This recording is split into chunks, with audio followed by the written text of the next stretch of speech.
నేను కూడా government job కు ట్రై చేశా, కండక్టర్ ఉద్యోగానికి ట్రై చేశా, కానిస్టేబుల్ ఉద్యోగానికి ట్రై చేశా, కానీ ఉద్యోగం రాలా. ప్రభుత్వ ఉద్యోగం రాకపోవటమే నా జీవితంలో టర్నింగ్ పాయింట్. వెళ్ళి తంతే గారెల బుట్టలో పడ్డట్టు ప్రభుత్వ ఉద్యోగం రాకపోవటం, వెళ్ళి టాటా కంపెనీలో మార్కెటింగ్ లో నాకు జాబ్ వచ్చింది. అక్కడే నా జీవితానికి టర్నింగ్ పాయింట్.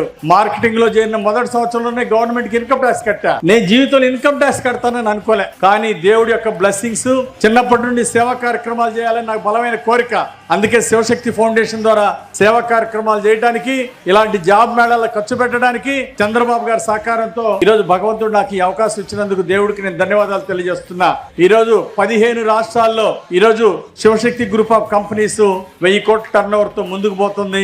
5000 మంది ఎంప్లాయీస్ ఉన్నారంటే కారణం ఈరోజు ప్రైవేట్ సెక్టర్ లో మార్కెటింగ్ లో నాకు ఉద్యోగం రావటమేనని ఈ సందర్భంగా నేను గుర్తు చేస్తున్నా. ఈ లైఫ్ అనే సినిమాలో మీరే హీరో ఇందాక చెప్తా ఉన్నారు కదా జీవాంజలి గారు. నాకు నిజంగా మంచి జరిగింది ఏమిటి అంటే గవర్నమెంట్ ఉద్యోగం రాలేదు, అదే నాకు మంచి జరిగింది. అది హీరోయిజం. మీకు మీరే హీరో. ఇక్కడ ఎమ్మెల్యేనో ఎంపీఓ కాదు హీరో, మీకు మీరే పడితేనే మీరు అవుతుంది. 2-3 సంవత్సరాలు మీరు క్లియర్ గా అనుకోండి, పర్లేదు మనకి తక్కువ శాలరీ వచ్చే పని చేస్తాము, జాబ్ ని సీరియస్ గా చేస్తాము, న్యాయంగా చేస్తాము.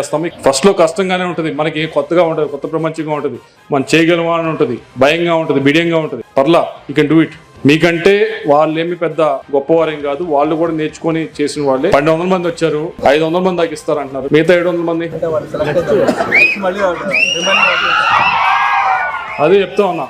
అదే మీకు మిగతా 700 మంది ఏం చేస్తారు అంటే, నేను నాంది ఫౌండేషన్ ఉంది, వారిని వీళ్ళకి అప్పచెప్తాను, మీ ఎమ్మెల్యే గారు కూడా అప్పచెప్తారు, వాళ్ళు వచ్చి ట్రైనింగ్ ఇస్తారు. దానికి ఆదరవండి. అంతేగాని మనకి రాలేదు కదా దీంతో నిరుత్సాహంతో మనం వదిలేద్దామని అనుకోకుండా, అంతేగాని వదిలేస్తే మాత్రం మీరు నిజంగా ఎవరిని ఇబ్బంది పెట్టిన, పేరెంట్స్ ఇబ్బంది పెట్టిన వారు అన్ని కష్టాలు పడి వాళ్ళు తీసుకొచ్చి మేము చదివిస్తా ఉన్నారు.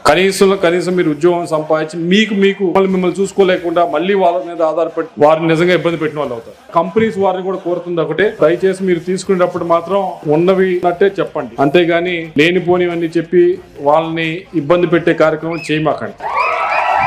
అందరూ ఉన్నాం, మిమ్మల్ని వాళ్ళు వస్తారు వెంటనే మా దగ్గరికి, సరే ఏదో చెప్పారు ఇప్పుడు ఏదో చేస్తున్నారంటే మిమ్మల్ని పట్టుకొస్తాం మళ్ళీ మేము. కాబట్టి చాలా ఫ్రాంక్ గా మాట్లాడి చెప్పాను కదా, మీరు కూడా ఫ్రాంక్ గా మాట్లాడి చెప్పండి, వీళ్ళు ఏమి ఫీల్ అవ్వరు.